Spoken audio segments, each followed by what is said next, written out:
प्रथम वर्ष पूर्ण होने पर उनको अपनी ओर से और करोड़ों करोड़ हमारे भारतीय जनता पार्टी के कार्यकर्ताओं की ओर से उनको हार्दिक बधाई देता हूं और शुभकामनाएं भी देता हूं पार्टी के अध्यक्ष की दृष्टि से कि वह पूरी ताकत के साथ, जैसा उन्होंने पिछले 6 वर्षों में देश की सेवा प्रधानमंत्री के रूप में की है, उसी ताकत के साथ, पूरी शक्ति के साथ ईश्वर उनको शक्ति दे ताकि वो अच्छे से और पूरी ताकत के साथ देश की सेवा में जुटे रहे। हम सब जानते हैं कि यह जो समय गुजरा, यह अकॉम्प्लिशमेंट्स का, this has been a year of accomplishments and also we have faced unimaginable challenges also. और प्रधानमंत्री जी ने बखूबी सारी चीजों को फ्रंट से लीड करके देश को एक दृष्टि दी और देश की सेवा में कोरोना के वायरस के साये को भी ठीक तरीके से संभालने का काम किया है। ये सब हम लोग जानते हैं। हम यह भी जानते हैं कि मोदी जी के नेतृत्व में 6 साल में भारत स्वावलंबी हुआ, आत्मनिर्भर भारत और आत्मसम्मान के साथ भारत की छवि दुनिया में बनी है। यह मोदी जी के नेतृत्व के कारण हुआ है। हम यह भी जानते हैं कि पिछले 6 वर्षों में जो 7 दशक का गैप था, उस गैप को 6 सालों में पूरा करने का प्रयास हुआ है। पहले अगर हम देखें और हम इस बात को समझें कि पहले कार्यकाल में मोदी जी ने जहां इंफ्रास्ट्रक्चर पर काम किया और इंफ्रास्ट्रक्चर के साथ साथ लॉन्ग अवेटेड रिफॉर्म्स किए, वही तीव्र गति से दूसरे कार्यकाल में प्रथम वर्ष में तीव्र गति से बोल्ड डिसीजंस भारत की एकता और अखंडता के लिए, और उसी तरीके से सोशल जस्टिस, उसी तरीके से इकोनॉमिक जस्टिस और उसी तरीके से हार्ड डिसीजंस लेते हुए देश के आम व्यक्ति को, गरीब व्यक्ति को लाभ पहुंच सके, इसके प्रयोजन, इसके आयोजन प्रधानमंत्री मोदी जी ने 1 साल में किए। This government has been responsive, this government has been receptive and this government has the capacity to take decisions. ये सब हम लोगों ने देखा है। आज हम जब 1 साल पूरा कर रहे हैं तो हम ही नहीं, सारा विश्व कोरोना के साये में जी रहा है। और यह स्थिति कोरोना की दृष्टि से देखी जाए तो हम ये कह सकते हैं कि अन्य देशों के मुकाबले भारत ने मोदी जी के नेतृत्व में कोरोना की लड़ाई एक इस तरीके से लड़ी जिसमें भारत की स्थिति संभली हुई रही और बहुत हद तक उसको संभाल के रखा गया है। प्रधानमंत्री मोदी जी ने कोरोना की लड़ाई में जन भागीदारी, जन सहयोग, सबको साथ लेकर के चलना और उसके साथ साथ टाइमली एंड बोल्ड डिसीजंस लेना, ये मोदी जी की खासियत रही है। और इस कारण से हम ये भी देखते हैं कि जहां बड़े महाशक्तिशाली देश जो समस्याओं से घिर गए और वह भी अपने आप को कोरोना के सामने असहाय मानते हैं, वहां भारत देश ने कोरोना की लड़ाई इस प्रकार से लड़ी और इस तरीके से उस काम को संभाला। वो दूरदृष्टि थी प्रधानमंत्री जी की, जिसने समय पर लॉकडाउन किया और लॉकडाउन के कारण आज भारत की स्थिति संभली हुई परिस्थिति में हम सबको देखने को मिलती है। तो यह भी हम लोगों ने देखा है। अगर इसके साथ साथ हम कहें तो एक समय था जब लॉकडाउन किया गया तो उस समय कोरोना की टेस्टिंग फैसिलिटी सिर्फ 10,000 थी पर डे। आज 1,60,000 टेस्टिंग फैसिलिटी हो गई है। उसी तरीके से उस समय हमारे पास पीपीई किट्स की कमी थी, लेकिन आज लगभग 600 उद्यमी हमारे देश के लगभग 4,50,000 PPE kits, personal protection equipment kits, उसके जो किट्स हैं वो आज 4,50,000 प्रतिदिन बन रहे हैं। यह परिस्थिति आकर के खड़ी हुई है। उसी तरीके से वेंटिलेटर्स, 60,000 वेंटिलेटर्स का प्रावधान किया गया है, जिसमें से 58,000 वेंटिलेटर्स भारत में ही बन रहे हैं।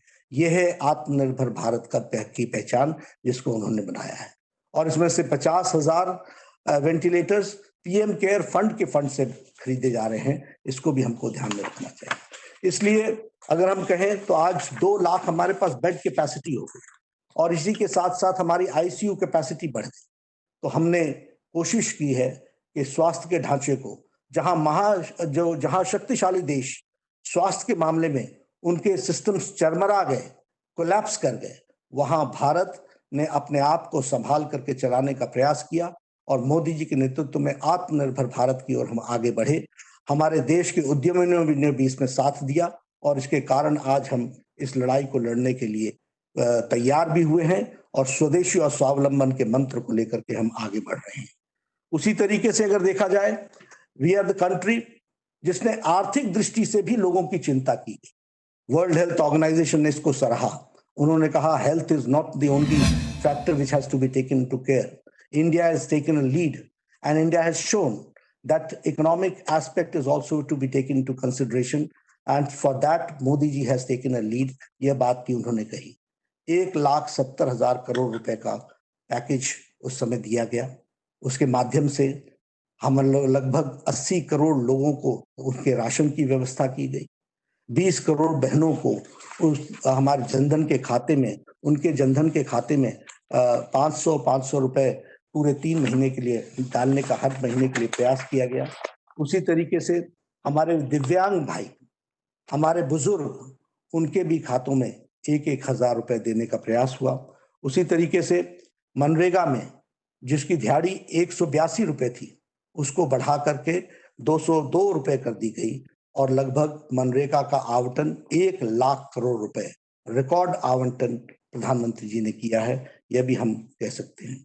उसी तरीके से 20 लाख करोड़ रुपए का एक होलिस्टिक पैकेज प्रधानमंत्री जी ने घोषणा की, जिसके बारे में हमारे निर्मला जी ने अगले 5 दिनों में, उसकी घोषणा के 5 दिनों बाद किस किस सेक्टर के लिए, किस किस सेगमेंट के लिए क्या क्या प्रयोजन किए गए, उसको आपको विस्तार से बताया है। This is a holistic package, जिस पैकेज के माध्यम से ये प्रयास हुआ है कि हर सेक्शन को कैसे आत्मनिर्भर बनाया जा सके, कैसे उनको खड़ा किया जा सके, कैसे उनको मुख्य धारा में शामिल किया जा सके, इस तरीके के, और साथ ही साथ उनको किस तरीके की रियायतें दी जा सके, इस बात को भी करने का प्रयास किया है। उसी तरीके से अगर हम कहें तो वसुधैव कुटुंबकम का नारा लेते हुए कोरोना की लड़ाई के बीच में हम लोगों ने 100 से ज्यादा देशों को उस समय हम लोगों ने राहत पहुंचाने का काम किया और उनको मेडिसिन पहुंचाने का काम किया। यह भी हमको ध्यान रखना चाहिए। इसलिए मैं ये कह सकता हूं कि जहां कोरोना की लड़ाई है और कोरोना की लड़ाई के साथ साथ उसको होलिस्टिक तरीके से किस तरीके से लड़ा जा सकता है, इसकी दृष्टि मोदी जी ने अपने नेतृत्व की क्षमता में दिखाई है और यह इस लड़ाई को बहुत जिसे मैं ये कह सकता हूं कि पूरी शिद्दत के साथ और फ्रंट से लड़ करके, और मैं यह भी कहना चाहूंगा और यहाँ पर देश को धन्यवाद देना चाहूंगा कि प्रधानमंत्री जी के एक एक आह्वान को देश ने रिस्पॉन्ड किया, देश ने सुना, देश ने समझा, देश ने उसको आत्मसात किया। इसके लिए मैं देश की जनता को भी धन्यवाद देता हूं और साथ ही साथ मोदी जी ने जिस नेतृत्व क्षमता को दिखाया है वह सच में अनुकरणीय भी है और वह सच में प्रशंसनीय है। यह हमको ध्यान में रखना चाहिए। मित्रों, कोरोना के साथ साथ भारत ने मोदी जी के दूसरे कार्यकाल में, प्रथम वर्ष में बहुत डिसाइसिव डिसीजंस लिए। अगर मैं बात करूं आर्टिकल 370 के एब्रोगेशन की, अगर मैं बात करूं 35A के जाने की, यह प्रधानमंत्री मोदी जी की इच्छा शक्ति का नतीजा था और उसको सूत्रधार बने हमारे गृह मंत्री अमित शाह जी, जिन्होंने उसको कार्य रूप दिया। दुनिया बोलती थी ये असंभव है। हम लोग बहुत समय से कहते थे एक देश में एक निशान, एक विधान, एक प्रधान, एक संविधान, लेकिन ये बचपन से कहते हुए हम जानते थे कि इसको करना बहुत कठिन कार्य है, लेकिन मोदी जी की इच्छा शक्ति ने इसको पूरा किया और धारा 370 को समाप्त करके, एब्रोगेट करके, जम्मू कश्मीर की जनता जो मुख्य धारा में शामिल होने में दिक्कत आती थी, वह आज मुख्य धारा में शामिल हो गई है। वहां की महिलाओं के जो भारत के कानून नहीं लगते थे और उनको प्रोटेक्शन नहीं मिलती थी, आज उनको वो प्रोटेक्शन मिल रहा है। हमारे दलित भाई जिनके साथ अन्याय हो रहा था, वर्षों से अन्याय हो रहा था, उनको आज न्याय मिल रहा है। हमारे पाकिस्तान से आए हुए हमारे रिफ्यूजी भाई जो जम्मू कश्मीर में बस गए, उनको न्याय नहीं मिल रहा था, उनको आज न्याय मिल रहा है। उसी तरीके से हमारे प्रॉपर्टी राइट्स जो महिलाओं की थी, वह हमको उनको नहीं मिलती थी, वह आज उनको मिल रही है। इस तरीके से जम्मू कश्मीर, लद्दाख का इलाका वो हमेशा इग्नोर्ड था, वो आज मुख्य धारा में शामिल होकर के अपने विकास की प्रगति के पथ पर चल पड़ा है। इसलिए धारा 370 ये देश की एकता और अखंडता का बहुत महत्वपूर्ण फैसला था जिसको मोदी जी ने लिया। अगर हम उसके साथ-साथ बात करें तो हमारे सीएए का, सिटीजन्स अमेंडमेंट एक्ट, वर्षों से बात चली आ रही थी कि हमारे अफगानिस्तान से, हमारे बांग्लादेश से, हमारे पाकिस्तान से जो बेचारे आए हैं, रिलीजियसली परसिक्यूटेड हैं, उनको यहाँ पर भारत में स्थान मिलना चाहिए, लेकिन ये काम नहीं हो पा रहा था। प्रधानमंत्री मोदी जी ने फैसला लिया और इस फैसले के कारण आज सीएए, सिटीजन्स अमेंडमेंट एक्ट लागू हुआ और उनको मुख्य धारा में शामिल होने का मौका मिला, उनको सिटीजनशिप राइट्स मिले, ये हम ध्यान में है। हमारी मुस्लिम बहनें, हमारी माताएं जो 3 तलाक के कारण बहुत तकलीफ में थी, दिक्कत में थी, उनकी चिंता प्रधानमंत्री जी ने की और जो ट्रिपल तलाक था उसको जो एक कुरीति थी उसको समाप्त करने का काम प्रधानमंत्री मोदी जी ने किया है। उसी तरीके से टेररिज्म से लड़ने के लिए देश में UAPA, unlawful activities prevention act के तहत टेररिस्ट को टेररिस्ट घोषित करना, उसके खिलाफ एक्शन लेना, यह काम भी प्रधानमंत्री जी ने बखूबी कानून में परिवर्तन ला करके किया। एनआईए की, इन्वेस्टिगेशन एजेंसी की दायरे को बढ़ाया और उस दायरे को बढ़ाने के साथ साथ विदेशों में भी अगर ऐसी एक्टिविटी होती है तो उनको भारत के कानून के दायरे में ला करके उनके खिलाफ एक्शन हो, इस बात का भी प्रयास हुआ है। उसी तरीके से एक बहुत, जिसको कहते हैं बोल्ड डिसीजन, पॉक्सो का लिया गया, protection of children from sexual offence, उसमें डेथ पेनाल्टी का काम किया गया, तय किया गया कि यदि कोई बच्चे के साथ दुष्कर्म करता है तो उसको डेथ पेनाल्टी होगी। इस तरीके का कार्य को आगे बढ़ाया गया। यही नहीं, अगर हम बात करें इस छोटे से 1 साल के अंदर एफडीआई के, सिविल एविएशन में एफडीआई को परमिशन दी गई ताकि सिविल एविएशन की इंडस्ट्री आगे बढ़े और इस तरीके से देश की इकोनॉमी को गति मिले। हम लोगों ने, मोदी जी ने कॉर्पोरेट टैक्स को रिड्यूस किया। इस कॉर्पोरेट टैक्स के रिडक्शन के कारण बहुत नीचे तक मार्केट में पैसा का सर्कुलेशन के माध्यम को आगे बढ़ाने का काम किया। उसी तरीके से बैंक्स मजबूती से आगे खड़े होकर के लोगों की सेवा में जुटे, इसलिए बैंक्स का मर्जर करके बैंक्स को मजबूत बनाया, उनकी लेंडिंग कैपेसिटी को मजबूत बनाया, एनपीओ को कम किया और लेंडिंग कैपेसिटी को आगे बढ़ाने का काम किया। अभी कोरोना के साए में ही एनबीएफसी लोन्स पर जो मॉरेटोरियम लगाया, उससे भी लोगों को राहत मिली है। उसी तरीके से कंपनीज एक्ट में परिवर्तन किया गया। कंपनीज एक्ट के परिवर्तन के कारण आज कंपनी सुविधा के साथ और हिम्मत के साथ अपनी बिजनेस एक्टिविटी को आगे बढ़ा सकते हैं, तो इस बात को भी ध्यान में रख करके किया गया। इजी लोन अरेंजमेंट्स इसी 20 लाख पैकेज में भी किया गया है एमएसएमई सेक्टर के लिए। और हम जानते हैं कि त्रिपुरा में ब्रू रियांग की समस्या बहुत लंबे समय से चल रही थी, लेकिन उस समस्या का कोई समाधान नहीं हो पा रहा था। हमारे गृह मंत्री जी ने मोदी जी के नेतृत्व में एक बहुत बड़ा फैसला लिया और जिसको कहते हैं सबका साथ, सबका विकास, सबका विश्वास। ये ब्रू रियांग बहुत छोटी जनसंख्या वाले लोग थे, लेकिन इनके लिए भी व्यवस्था की गई और इनके भी समस्या का सुझाव किया गया। ये हम आपके सामने शेयर करना चाहते हैं। उसी तरीके से बोडोलैंड की समस्या लंबे समय से चल रही थी, उसका भी समाधान किया गया। हमारे जो regional cooperation of economic partnership का आरसेप का विषय था, यह किसानों के खिलाफ था, ये उद्यमियों के खिलाफ था, ये मध्यम उद्यमियों के खिलाफ था। प्रधानमंत्री जी ने स्टैंड लेकर के आरसेप से अपने आप को अलग किया और यह देश के हित में फैसला इतना बड़ा लिया, वो हम सब जानते हैं और उसके लिए मैं उनको बधाई देता हूं।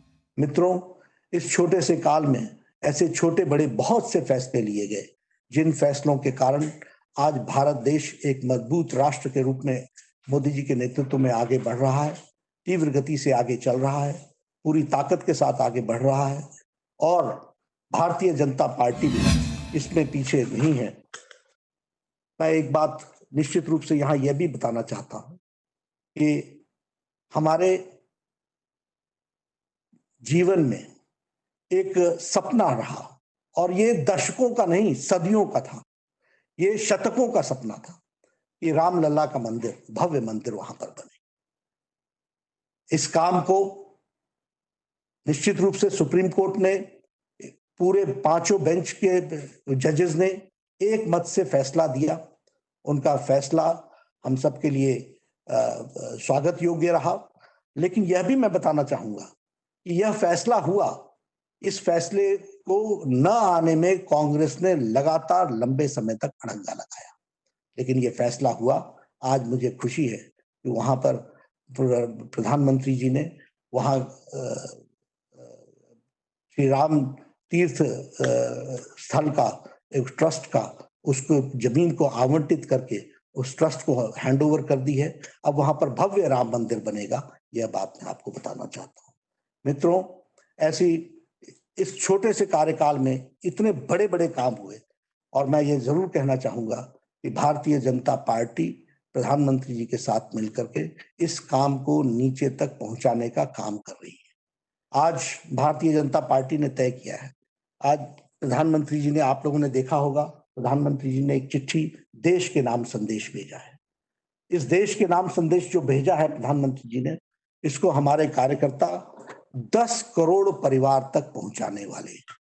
हम इसे 10 करोड़ परिवार तक ले जाएंगे, और इसके साथ साथ लगभग 250 वर्चुअल प्रेस कॉन्फ्रेंसेस होंगी, और इसके साथ साथ 2000 से ज्यादा वर्चुअल मीटिंग्स होंगी, पब्लिक रैलीज होंगी।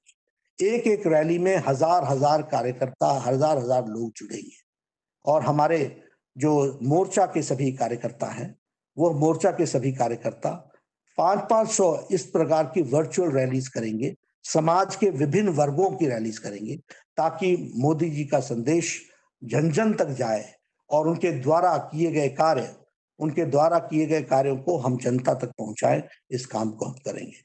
कोरोना के संकट में हम लोगों ने बहुत बड़ा काम किया।